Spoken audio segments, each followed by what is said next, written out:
People will still be coming in, so welcome to everybody. And we are starting to record the webinar because I know we have presenters with us this morning who have a ton of material to present. This is a different webinar. Presenters we had last month, but a different webinar, a different topic. So welcome to everybody. I'm Donna Bishop. I'm Director of Behavioral Science Programs at Wilmington University, and I am the founder and organizer Human Trafficking Symposium, which have now turned, because of COVID-19, into the monthly webinars. So we're very happy to see you all join us. A couple of housekeeping items that I'd like to share with you. And for many of you who are repeat customers, repeat attendees, we're so glad to have you back. This will sound familiar. First of all, we'd like you to introduce yourselves in the chat room. Tell us where you're from. A reminder that this session is being recorded, and within 24 hours, you will receive a link to the recording. You will also, in that link, receive a link to the survey that we asked you to complete, which leads you to a certificate. And because we have some issues, we have people asking me about how can they get their survey, how can they get their certificate, because some people are having a few problems with that. I've asked our technical wizard, Gigi Gall, who is with us here this morning. She's always with us, but you don't always see Gigi. Introduce Gigi before I introduce our speakers, and ask Gigi to explain the whole process of taking the survey and getting your certificate, okay? Good morning, everyone. Just to let you know, within 24 hours at the end of this webinar, you will receive an automatic email. So at 10 a.m. tomorrow, the email will come from Zoom. So just be careful that it might end up in a spam folder. Make sure that you're checking the spam folder. In that email, there will be a link to a Google survey. It's a straightforward Google Doc survey. It should be 2 different pages in which you'll fill out the questions and your thoughts on the survey, as well as your personal information. And as you click through that survey, it'll take you to this page. This is where you can actually find the certificate. And this lists both certificates for either webinar. So if you attend the 10 a.m. webinar or the 2 p.m. webinar, if you register for both, you will get the link to the recording for them so that you can watch them later on and then take your survey. And in the last page, here's where you can actually save the image if you'd like to save each certificate locally to your computer to print out, or if you need it for documentation purposes. And if you have any questions, feel free to reach out to us. Thank you, Gigi. Now, Gigi, you mentioned something about them filling out their personal information, which sort of raised an alarm in my head. What kind of personal information are we asking people? All we ask them for is their name and their email address. Right. Basically, that's all we're asking you for, folks. Thank you very much for that, Gigi. Of course. So I hope that that clears things up. For some people who have a .gov file extension on their email, some of these emails may go to your spam folder. So that's why Gigi said for you to check your spam folder. Hi, Nancy McGee, glad to see you.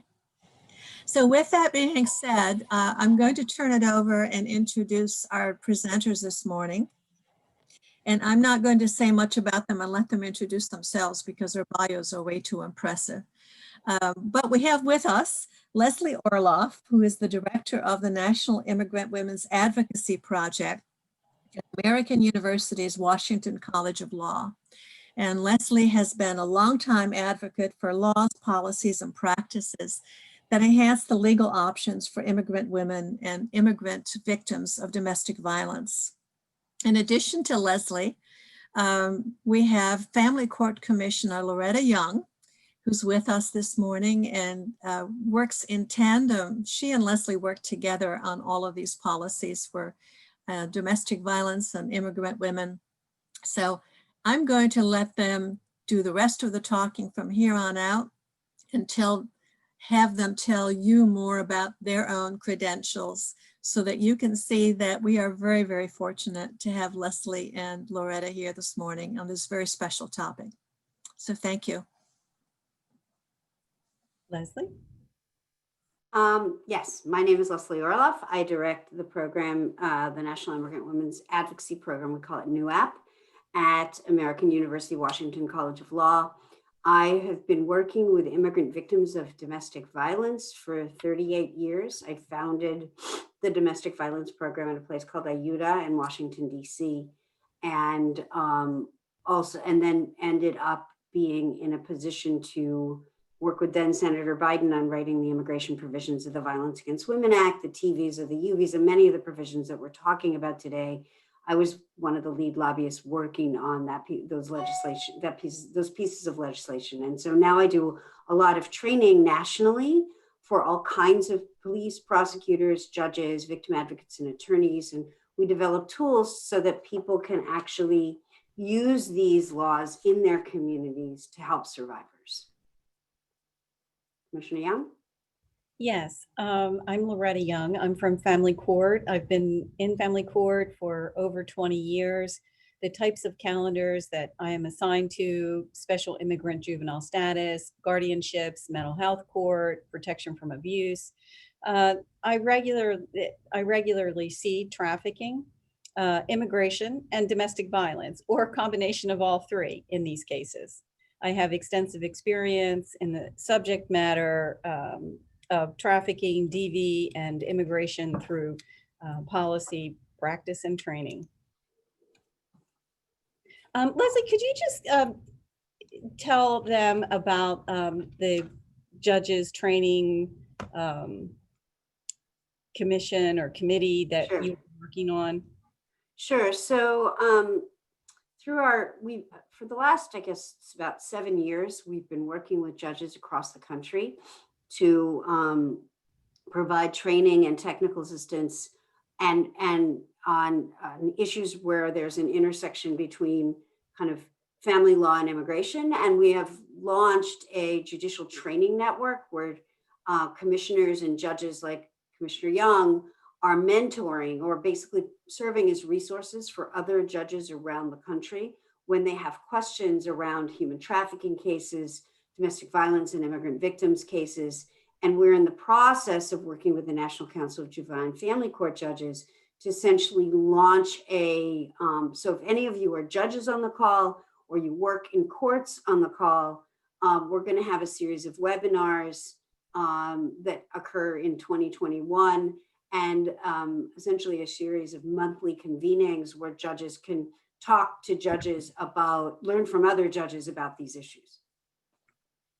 Our learning objectives today: by the end of this training, you'll have a better idea of how to identify juvenile and adult immigrant victims who are eligible for federal protections. We're also going to discuss some trafficking situations where trafficking is not entirely obvious, even to the trained eye. We're going to show you the role that Congress delegated to state court judges, child protective services, adult protective services, law enforcement, and prosecutors in these types of cases. And you will understand how important early access to federal VAWA, TVPA, and SIJS immigration protections can stabilize victims and increase safety in your communities. We're going to start off, though, by talking about some of the dynamics of domestic violence experienced by immigrant victims. And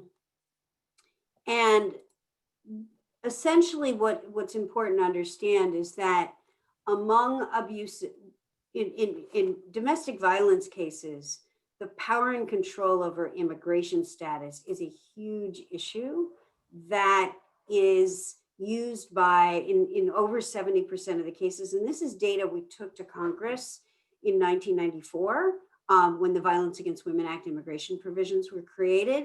Because when over 70% of the time, when an abusive US citizen or lawful permanent resident spouse has the ability to provide immigration papers or file for immigration papers for their children or their spouses, over 70% of the time when they're abusers, they don't file the papers.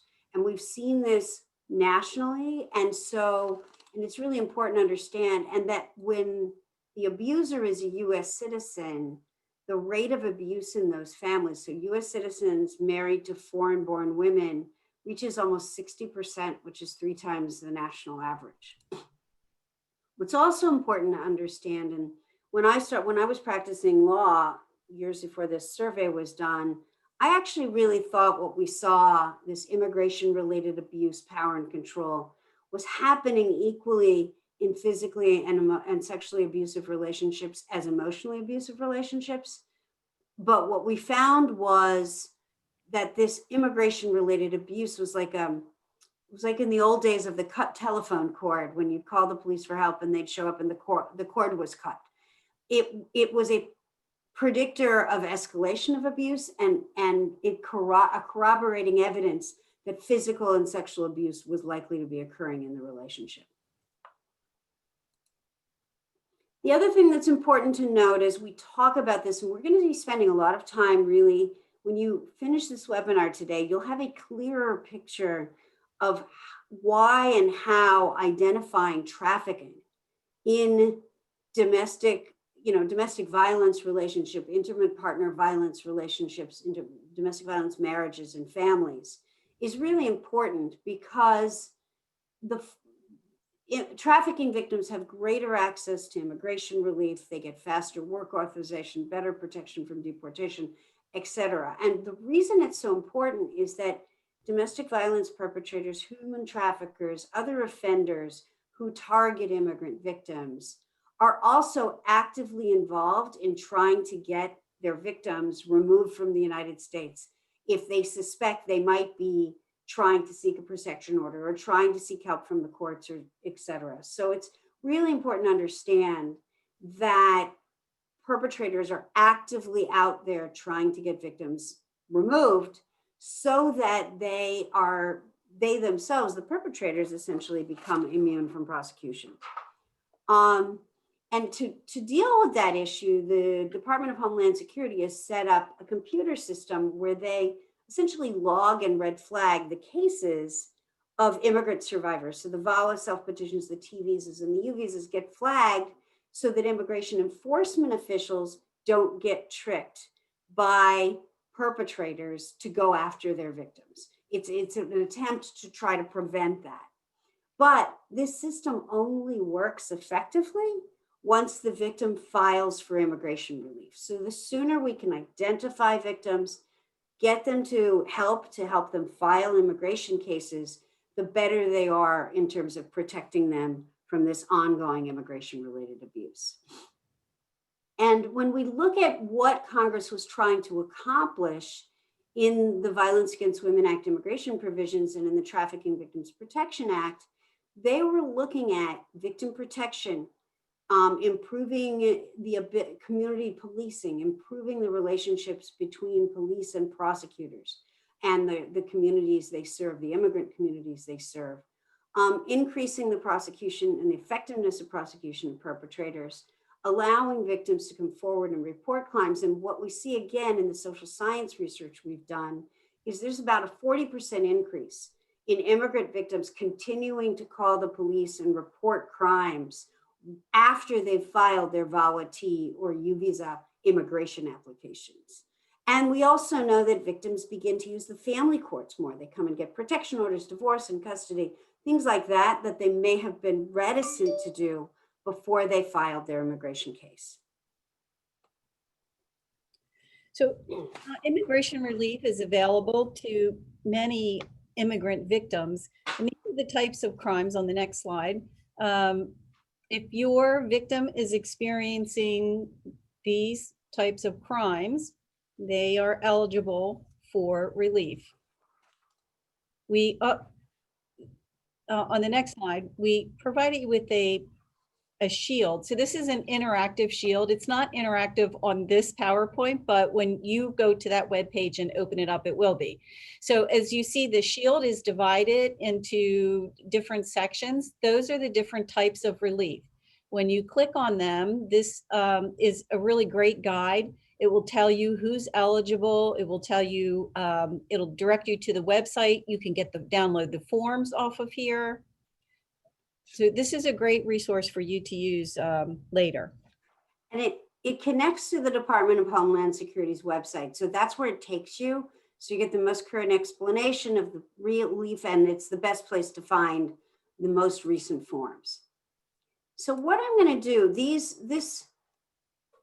the Shield talks about and gives you a summary to help you screen and tell the difference between the various forms of immigration relief that are available for immigrant crime victims.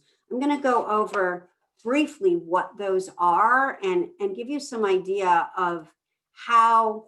So one of the big differences between these forms of relief is how long it takes to get them. How long, what we know again from social science research, is it's the point at which the victim begins to gets work authorization, gets the case approved, gets formal protection from deportation, which is called divert action. That victims start feeling more confident and willing and able to leave their perpetrators. Many victims, and this was designed, there are confidentiality protections for these cases that were designed because we understood when we wrote the laws that many victims were going to be needed to be able to file for this relief while they're still with their perpetrators. They're still with the trafficker. They're still in the either intimate partner relationship or the work relationship with their abuser. And they needed to be able to kind of confidentially file this case so that they didn't have to leave and end up being homeless while they were waiting for work authorization, access to public benefits, et cetera. So there are two types of immigration relief that help people. So a good screening tool. So if you're working with somebody and they're married to, or the child of, or the stepchild of a US citizen or lawful permanent resident, they qualify and they're being abused. And abuse is defined under immigration law as battering or extreme cruelty. So it includes forms of emotional abuse and immigration-related abuse that might not be sufficient to get a protection order in Delaware or in any other state. So it doesn't require, it covers forms of emotional abuse so that it doesn't require that somebody remain trapped in a relationship until they suffer the first beating or sexual assault. But screening-wise, those are for, and they cover spouses and children of US citizens and lawful permanent residents. There's also some elder abuse coverage in the VAWA self-petition when an adult US citizen or lawful permanent resident, when an adult US citizen batters or subjects to extreme cruelty, their parent. VAWA cancellation of removal is similar, and it's a remedy before an immigration judge. So if somebody ends up being put in removal proceedings, it's the defense in removal proceedings that is very similar. It covers similar relationships, same relationships, and you have to show battering or extreme cruelty. Special immigrant juvenile status, though, and so you can see that the VAWA self-petition cases take about a year to 18 months. If you're married to a citizen abuser, you can get work authorization within 3 months. That's one of the fastest ones. Special immigrant juvenile status is for children who are abused by one or both of their parents or step-parents anywhere in the world. So VAWA self-petitioning generally occurs in the United States. Special immigrant juvenile status can occur in the United States or abroad. But again, for a screening, when you have before you or you're working with a child who's been abused, abandoned, or neglected by one of their parents, that child likely qualifies for special immigrant juvenile status. Then there's something called a U visa, which is for crime victims. And you'll notice a special immigrant juvenile status, that's 6 months to 3 years. Most cases, it's 6 months to a year to adjudicate before they get lawful permanent residency.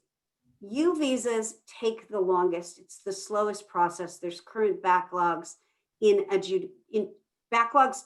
adjudication to the point where they get work authorization and formal protection of deportation for 4 years. This helps crime victims, all kinds of crime victims. 75% of the cases in the country are domestic violence, sexual assault, child abuse, or human trafficking. But it also covers a range of kidnapping crimes, manslaughter, murder, everything, many of the crimes that were on the list that be in your materials that Commissioner Young showed you a minute ago. And then there is relief for trafficking victims. There's 2 forms of relief. There's the T visa and continued presence. Continued presence is something that can go quite quickly. And a judge or a judge may refer the case to local law enforcement or federal authorities to get the certification or declaration or get continued presence for the victim. The victim themselves can apply for the T visa. And human trafficking victims qualify for both the T visa and the U visa. And if they're domestic violence victims as well, they also can qualify for self-petitioning. But the T visa goes the fastest, and it has the most access to public benefits, work authorization, stability, etc.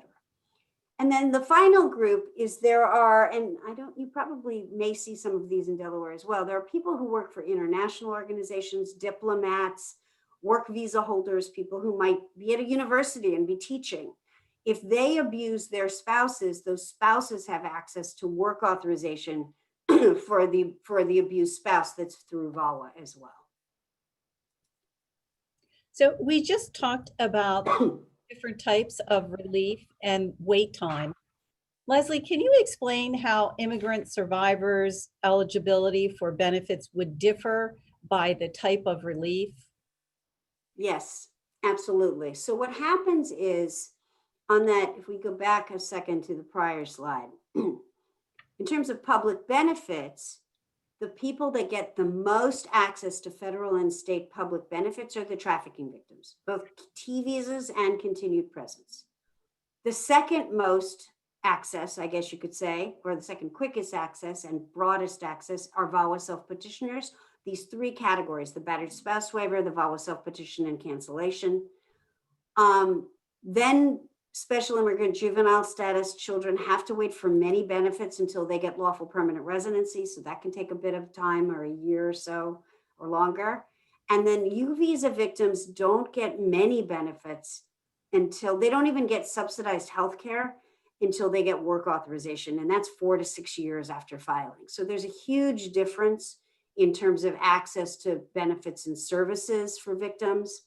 What I thought I'd do as I answer this as well, Commissioner Young, is tell you about what everybody gets, because lots of times people think one of the biggest things we see in the field is for trafficking victims and domestic violence victims, child abuse victims, immigrant victims qualify for many things and don't get them because the advocate or the attorney or the law enforcement officer or the judge that they come before don't know that victims are qualified.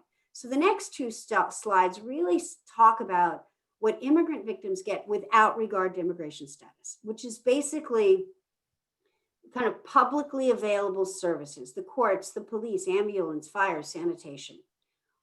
They get legal services. Any of the victims on the list that we showed you are fully eligible for legal services with any source of funding that legal services might have, federal or state. They also get crime victim assistance, VOCA, language access, shelter, transitional housing. They can get benefits for their children, emergency Medicare. They can get healthcare from community and migrant health clinics. So there's a lot of things they can get without regard, everybody gets without regard to immigration status.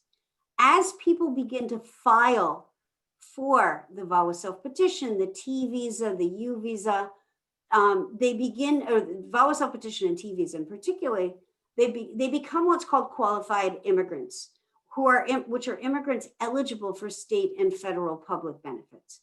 And so what happens is they gain access to things like TANF, subsidized healthcare, the ability to purchase healthcare on the exchanges. The groups that have most access, as I said, are VAWA self-petitioners, asylees, and trafficking victims. The groups with the least access you'll see over here are the U visa victims, DACA recipients, asylum applicants, etc. And when somebody is qualified for benefits, so we're talking about VAWA self-petitions and T visas, generally, they get immediate access to public or assisted housing. If they're living in a housing unit that's subsidized with a voucher, let's say, they can throw the perpetrator out with a protection order and still get the same amount of money in subsidies for the household because the victim qualifies. Adults and children in the process of gaining a legal immigration status through these programs get post-secondary educational grants and loans, access to federally subsidized, federally recognized driver's licenses, full access to childcare and these other programs. And in order to sort this out, because I know that there are people from other states, not just Delaware here, that we have a map that you can go to on our website, and you can see that, and you can look up each of these kinds of benefits programs and see, because what people get, there's a federal standard that's available in most states, and then states can choose to offer more or less benefits to immigrants. Most states offer more, and what's the places where they offer the most, state funded, usually has to do with things like prenatal care, state funded prenatal care, state funded child health care, things like that. And so victims, you can look up who qualifies for what in your state, and it leads to charts with all of the resources and citations and information. So if you want to go in and advocate, you can show your benefits office as a matter of law using the documents what victims qualify for. And before we move on to custody of children, I have a question for Leslie. So if I'm strategizing for my client and the facts support either a U or a T visa, do I have to decide which one I'm going to file? Can I file both? You absolutely can file both. And in fact, immigration law is odd in that way, in that they encourage you to file everything you qualify for. And it's the first one that gets you to lawful permanent residency that matters. So it's very common. You might identify a victim, they come in as a victim of sexual assault, and that's all you know at the time. So you help them start a U visa. And then as you dig deeper into the case, you realize that they've actually been trafficked. And so you can then later file the T visa case, which will move more quickly. And once that T visa case starts moving about 3 or 4 months after filing, the victim will start getting benefits. So yes, you can file multiple different kinds of cases at a time. And again, I just want to draw attention. I saw there was a lot of law enforcement and prosecutors on here.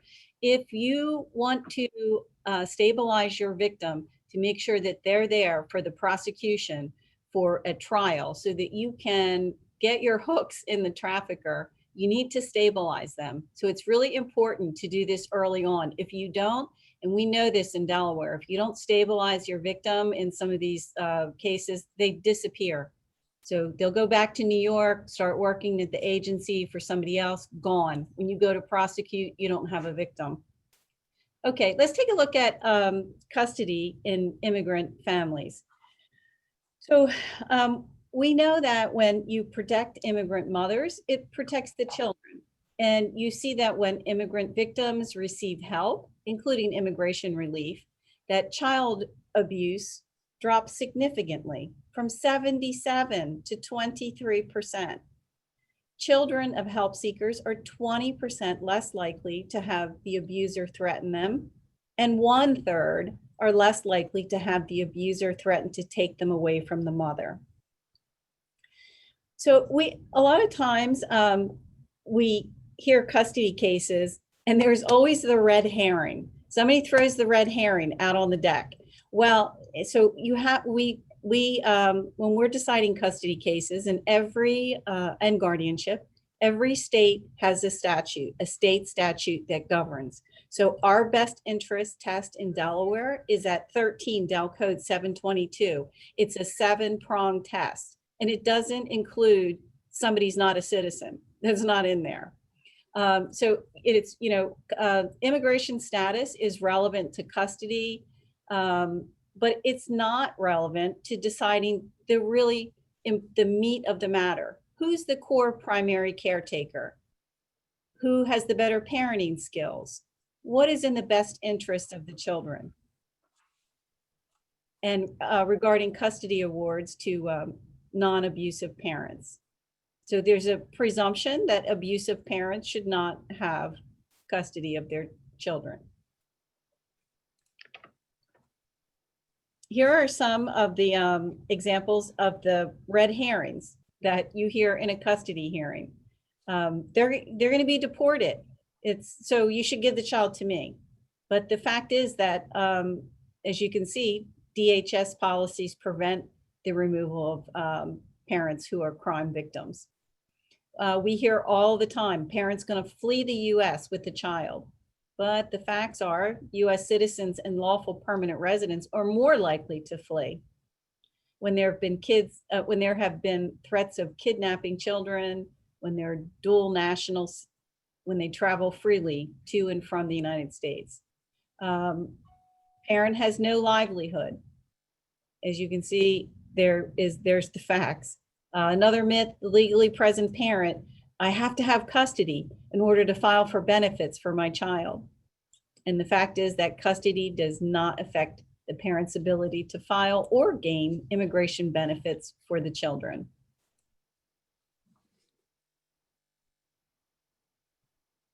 ICE removal data. So I can address this. So what happens is as we think of these myths and facts, where they say, oh, person's going to be deported. If you look at the family that you're working with or the victim that you're working with, what you'll see is if people who don't have criminal involvement or criminal history are not likely to be removed, and that data hasn't changed a lot over time. So it's important to understand. Now, if you're working with trafficking victims, so we'll talk a little bit later about trafficking victims and domestic violence victims and how their perpetrators may get them charged, make them do crimes or get them charged. Then they're going to be more likely to be removed, and you're going to be wanting to handle that case as an immigrant, get a good immigration lawyer for that case, and be able to show that when you're applying for a T or U visa, that they're entitled to waivers because the criminality was actually tied to the abuse or the trafficking. Let's take a look at immigration issues and protection orders. So anybody can file and receive a civil protection order. Doesn't matter if you're a citizen or not. The issuance of the order alone has no effect on immigration status. However, a conviction or a finding or a violation of the protection order is a deportable offense. Immigrant victims and their children often need creative protection order remedies using the state catch-all provisions. So you'll often see that in a PFA order where it will say things like, pay whatever expenses or let the court hold the passports. Oh, and here's the slide. Stop immigration-related abuse. So stop calling DHS. We have that all the time. You'll see that in a PFA where the victim will plead. He's calling DHS all the time. He's trying to get me deported. He called the police and makes up false charges so that the police will ask me about my immigration status. You can also protect victims who are still living with their abusers. So sometimes people, for whatever reason, cannot actually leave the house because maybe that's the only place they have to live. So we have issued orders where it says, you stay in this part of the house, you don't have any face-to-face contact. So it's a no unlawful contact, but we will draw the parameters of the contact. Obtain documentation the victim might need later for an immigration case. So it's not unusual to see in PFAs where somebody destroys, and if you're not familiar with the immigration implications, you might not really think about that. So he came and he took all of the wedding photographs and he took our marriage license and it was all destroyed.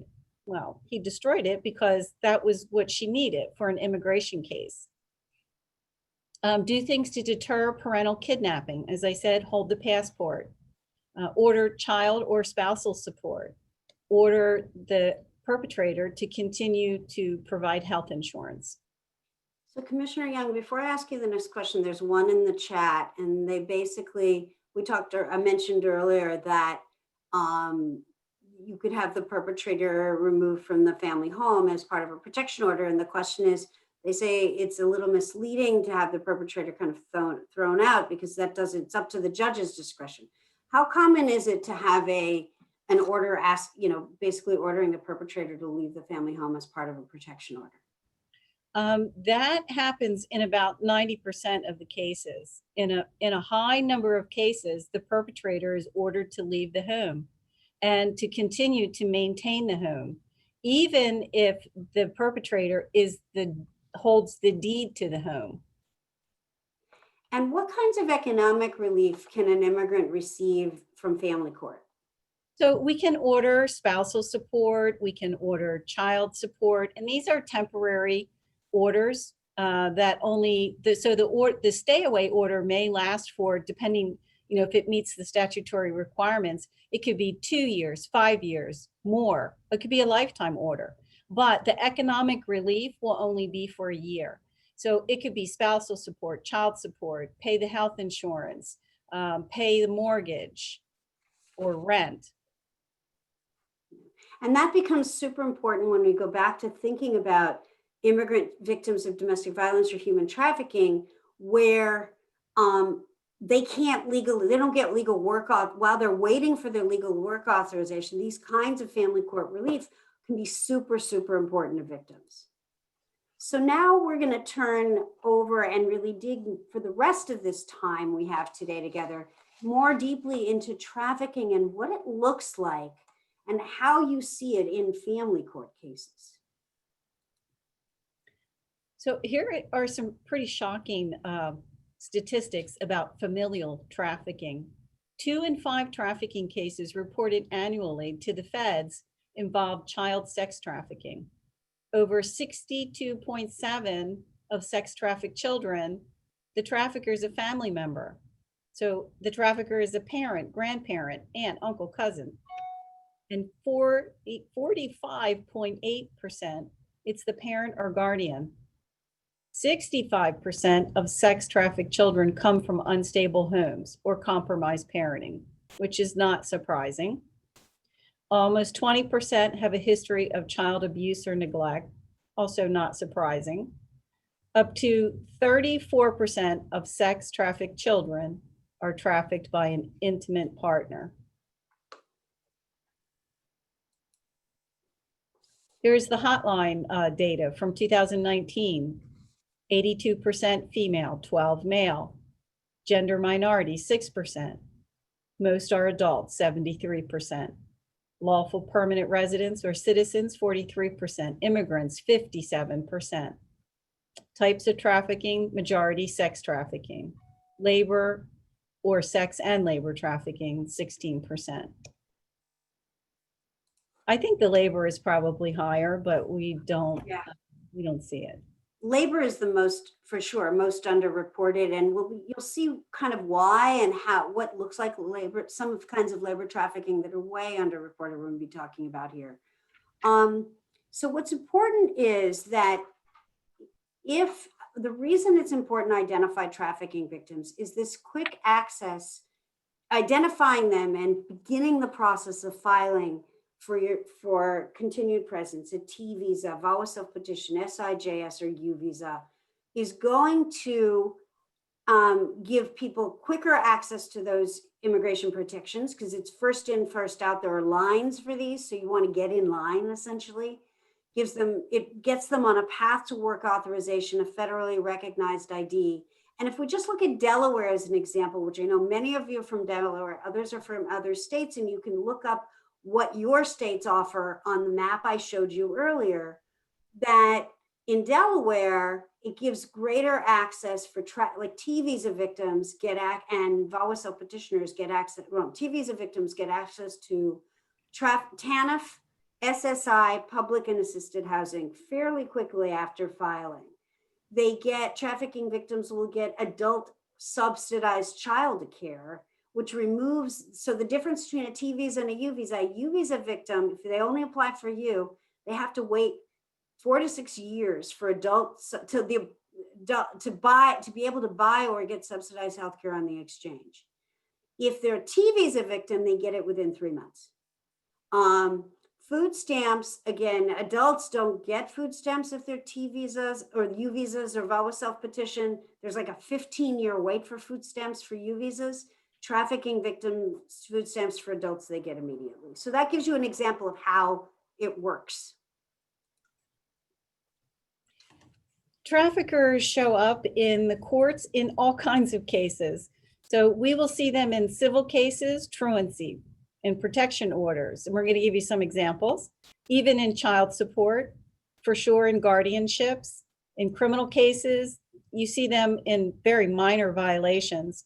And it may not even be an offense for the child. Maybe the child is just present at a criminal location, or maybe a passenger in a car that is stopped for traffic violations. And definitely we see them in DV cases. So the labor trafficking, here's a chart. And this is if you can analyze cases looking at this. So you have to look at the process. So how are they doing this? Are they recruiting, harboring? So for it to be labor trafficking, you have to find one thing occurring, at least one, in each of the categories. So are they recruiting, harboring, transporting? And then under the means, so how are they doing that? Are they using force? Are they restraining? Are they making threats? Is there some scheme or pattern? So, and then importantly, the end purpose. So are they doing this because they're trying to keep this person in a debt bondage situation? Is this a peonage situation?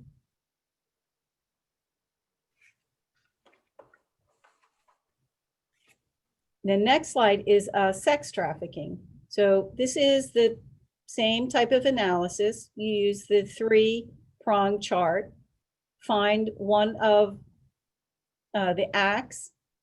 So either recruits, entices, harbors, provides, and then how are they keeping them in this, and what is the end purpose?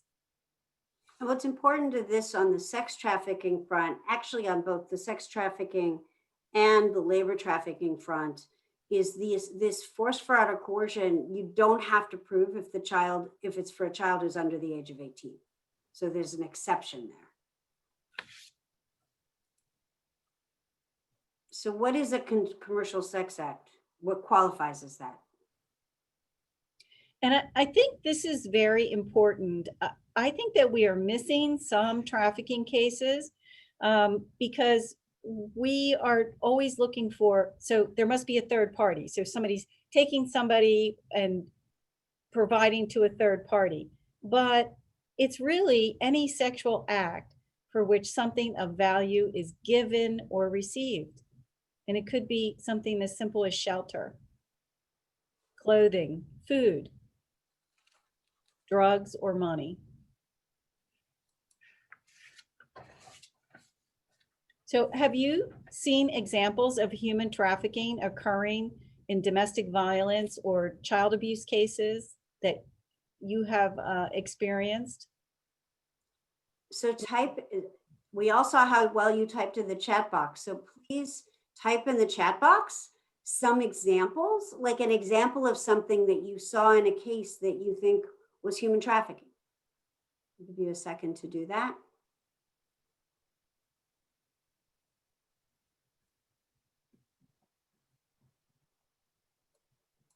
Anybody?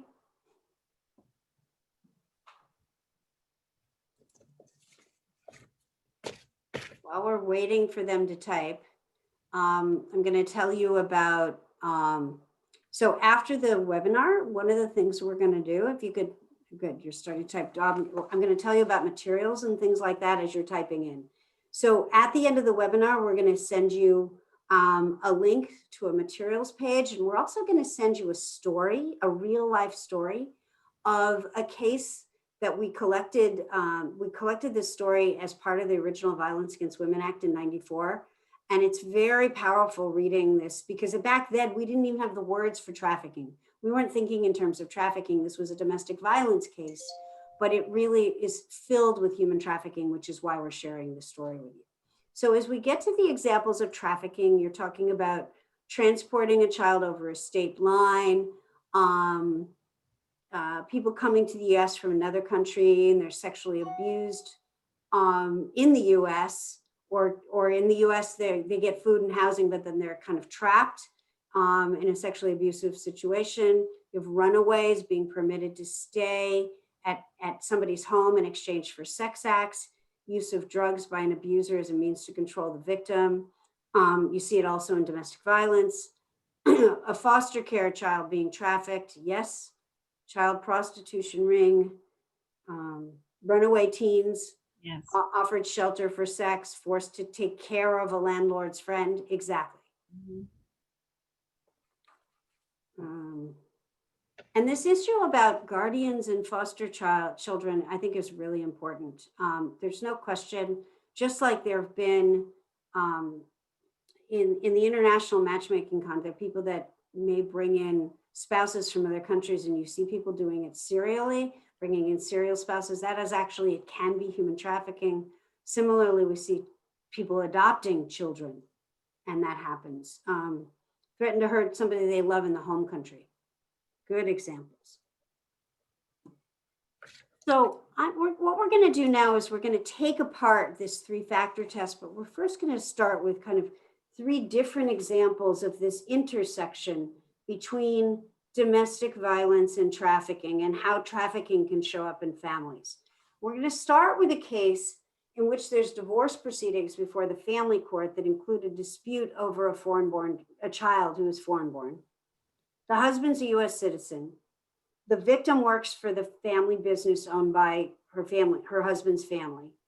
And what happens is, and I've seen this actually in a lot of cases, the victim goes to work in the morning and the employer padlocks them in from the outside, the people that are working. And they never know when they're going to be able to leave. They don't work a normal 8-hour day. They might go in at 8 o'clock in the morning and be released at midnight, when the employer lets them out to make them work longer times.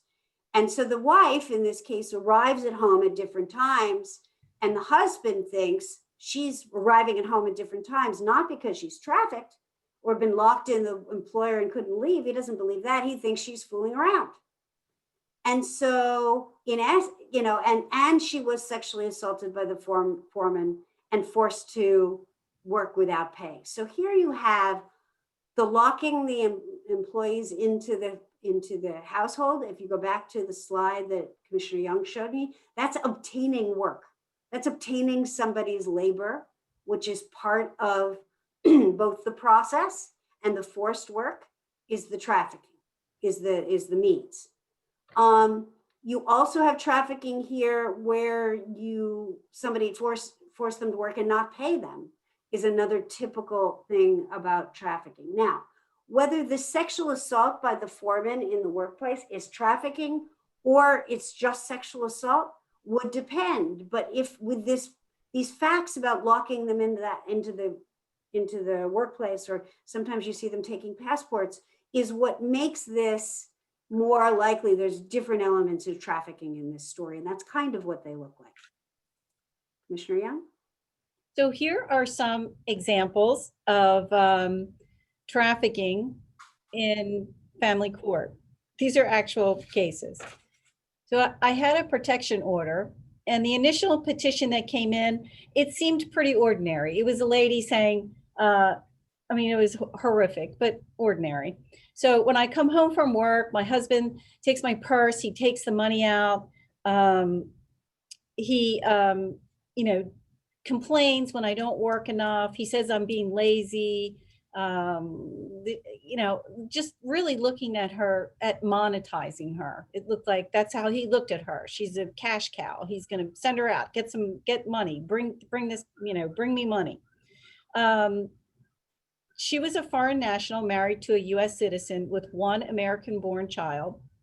Mom had pending immigration status. So she did put that in there. She said, he said he was going to file, but I don't know what happened. I never heard anything. I don't know what's going on. So at first that looked pretty simple. Then he filed a cross claim and an answer, and that told the whole story and raised a lot of red flags. He answered saying, I would like the court. She abandoned me and she abandoned my child. Of course, he wanted custody of the child. That again was one of his abuses. He pled in there that mom's not a citizen, she'll leave, she's unreliable, she's not contributing to the household income, And he wanted the court to order her to come back and contribute to the household. Or if she was going to stay out, then at least give me the money. And it was pretty clear that this was a trafficking case. Further down in the pleading, he said, when she left, he tried to find her, and he looked on the, I think it was either Craigslist or one of those papers. He looked in the personal section, and he got a burner phone and pretended to try to set up a date with her, and then found out that she was with two other men who had a gun.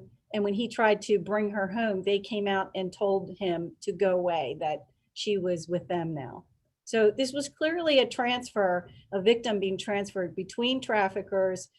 This original trafficker, he had a child with her, and it was a whole family dynamic situation there, and he wanted her back.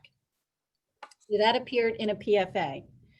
Then we had a labor trafficking that came up in a child support case.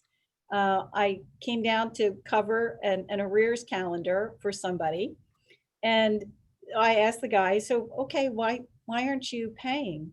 And he said, well, I took a job as a solar salesman, and they told me that I was going to be going to the Midwest, and they were going to pay for my room and my food, and they promised him, a high wage. So he was thinking, I'm going to take this job because I'm going to get caught up on my child support, because sometimes the court incarcerates people when they don't pay.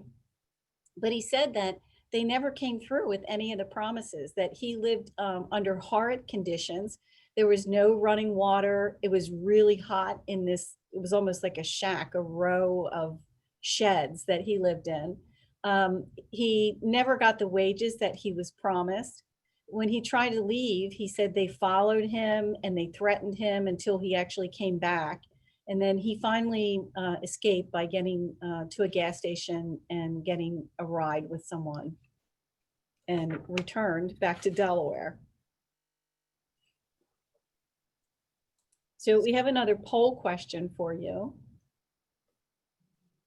Yeah, so we're going to do a poll, and this time you want to choose. So which of the following could be a process? So now we're going to dig into process, means, and end. So which of the following could be a process through which a trafficker picks or, obtains or could bring, what's the process of obtaining their victim?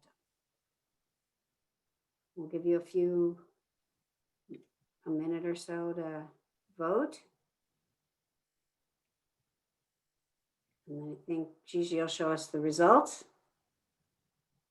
The votes are coming in.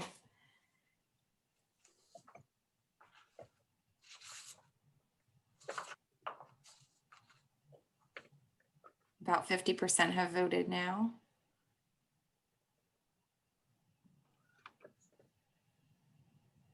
And I'll give them about 10 more seconds. Okay.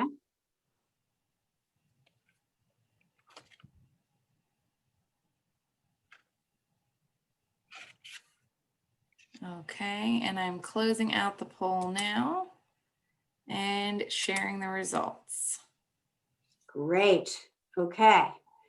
So 85% of you say all of the above. That is true. This dating app, international marriage brokers, guardianship, really this guardianship of a minor or adoptions of minors is a way that sexual assault perpetrators, particularly child sexual assault perpetrators, try to bring in children to the United States. They go through, and so there's real risks for minors in guardianship proceedings potentially, but all of these are ways of obtaining the victim, the process through human trafficking. So if we look at this, the process of trafficking can include marriage. It can include a dating app or an international marriage broker, adoption, guardianship, the promise of shelter or housing in exchange for servitude or sex. And then victims getting physically isolated or kidnapped or locked in the house can be part of it. What's really important when you think about the T visa and continued presence, it doesn't require crossing a border. So if you're talking about immigrant victims, they could have arrived in the United States legally or not, but they then, once they're here, end up in a trafficking situation. So you don't want to limit the trafficking or thinking about trafficking when you're talking about immigrants to crossing a border. But what you're looking for is you're looking for that means, forced fraud or coercion. Another way to think about it is, are you working with a victim who has really lost her right to choose or her control over her life, her choice about coming and going, et cetera, et cetera. So the different ways that we can see means are things like your physical or actual or threats of physical abuse, physical force, violence, sexual assault to the victim or to their family member. And we saw some of those in the chat, threaten to harm a family member. It can be sexual assault. It can be domestic servitude. And the example that we are distributing afterward, this case of Christina, is a really good example of that. And Commissioner Young's going to be talking about that in a minute. And then they might be forcing the victim to commit crimes, all kinds of crimes, not just prostitution or commercial sex. It could be other kinds of crimes as well. Fraud might include, in a family case, promises that things will get better, or they promise to love them, or they promise to take care of the victim's needs. Victim may be financially dependent on the trafficker. There's also bait and switch. They think they're getting married and they end up in a domestic servitude. They think they're going to a job in the bar, it ends up being a brothel. The job in a factory, they end up locked in each day. They think this is one that you guys also mentioned, they think they're getting a nanny job and they end up with unpaid hours, or they end up, trapped in a sexually abusive situation. In terms of means, again, some of it can be physical harm or restraint. There can also be threats of deportation, turn them into IRS, child protective services, police, threat of divorce, very broad range of different kinds of threats, force, fraud, threats, and coercion. And here's some more examples: instilling fear. And then you guys all mentioned it, actually, getting victims addicted to drugs and then taking the drugs away. Commissioner Young, what are some examples of force, fraud, or coercion that you've seen in family or intimate partner cases? And how is this case of Christina that we're going to distribute after an example? I'm going to use the case of Christina because I think it's a horrific story of abuse, but it's a good example of a mix of labor and sex trafficking, and it involved the force, fraud, and coercion. So the three elements of that chart that we were looking at earlier are clearly demonstrated in this case. I'm just going to go over the first page of it and give you a brief summary. So Christina was from the Philippines. She came to the US after using this dating app, and she met this man, and he said, if you come, and I'm sure he romanced her greatly, and said, if you come to the United States, I will bring your child over here and I will pursue citizenship for you. And neither of which he ever did. But when she got here, it was kind of a big whirlwind deal. He got her at the airport, took her to Las Vegas, went through, I think, a real civil ceremony. And then it was her understanding, like, okay, I'm married now. Then he gave her a kind of like a contract, and the contract had all of the standard regulations. That's what it was called, standard regulations. So that's what she was supposed to do. It was set out like what you're supposed to do daily. This is what you're going to do Monday, Wednesday, Friday. Tuesday, Thursday, this is what you're doing. Saturday, you're doing this. And overall, you're going to do this. So, and you'll be able to read the details as to the fraud, force, and coercion in the pages beyond what I'm talking about. So, but there were also consequences. So if she didn't obey, if she didn't take care of his kids, if she didn't keep herself perfectly manicured, if she wasn't always scrubbing the kitchen counters and doing the laundry and scratching his back and massaging him and doing all these things that he had in the contract, he would beat her. And eventually she got to the point where all he had to do was look at her. So that's kind of like and there was a lot of standard domestic violence control that you would see even in non-immigration cases, where sometimes, all abusers have to do is look at a victim a certain way. They know what it means. They've been conditioned. When I tap my finger on this table, in 2 seconds, more is going to happen. So people learn that. And there was also a lot of control where she had an outside job that he procured for her, but he would drop her off, give her a couple dollars, and she would have to be back at an exact time. She wasn't allowed to send anything home to the Philippines unless it was in English so he could read it and review it all. So there was a lot of that. But, the fraud, the procurement part was pretty obvious. He used that dating app and he lured her to the United States with, and then the means that he kept her or continued his control was through force, was through physical harm. And his scheme or plan, he had her trained. If you don't do this, there's going to be serious consequences. And then he always held the immigration over her head. Your child's in the Philippines. If you want your child to come to the United States, you better follow through with this. And he never had any, he did not apply for her citizenship papers. So he kept that over her head too. And then when she eventually went to someone and reported, he tried to get her deported. Actually, he did get her deported. Yes, that's right. Well, she said, okay, I'm just going to go, go and return to the Philippines. But maybe in a case where you had a client who, had a child that was born here in the United States, that would maybe not be the option that you would want. You would not want her to self-deport, and you would be seeking some type of immigration relief for her. Or if she were to maybe face some other consequences in the Philippines, then you'd be seeking, you'd want to be able to get some relief for her.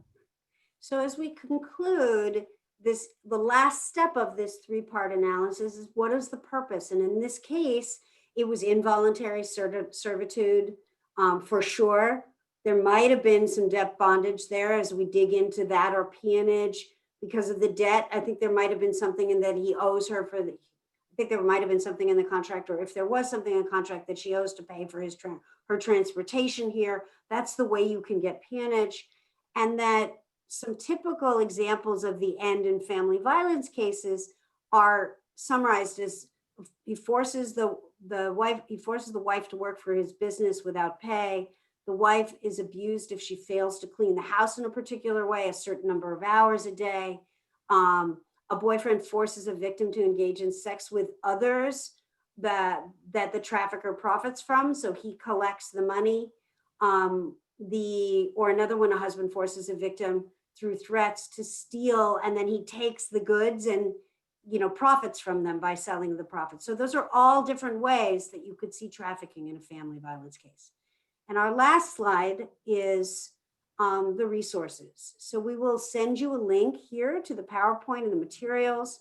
We'll send you a link to, this is a link to all of our different webinars that we've recorded and we have online on different topics. You can call us for technical assistance at the numbers below, and we have a 24/7 web library available with further information for you as well. So I'm going to stop there and thank Commissioner Young for joining me in this presentation, and thank the University of Delaware for sponsoring it and turning it back over to Johanna. Well, thank you very much, Loretta and Leslie, for this very informative presentation. People were making contributions and comments, and I could tell everybody was really engaged. It was very informative, and we really appreciate your time and attention. Just as a reminder to everybody, you will be sent a link within 24 hours. The link will come from Johanna Bishop at Zoom. So it's a generic link generated by Zoom. If you don't get it, check your spam folder.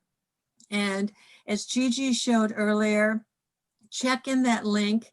After you complete that survey, it takes you to your certificate, that you can then download and save it to your own computer and print it out. So thank you, everybody. I will be back at 2 o'clock with my presentation on the Stockholm Syndrome. Have a good holiday weekend.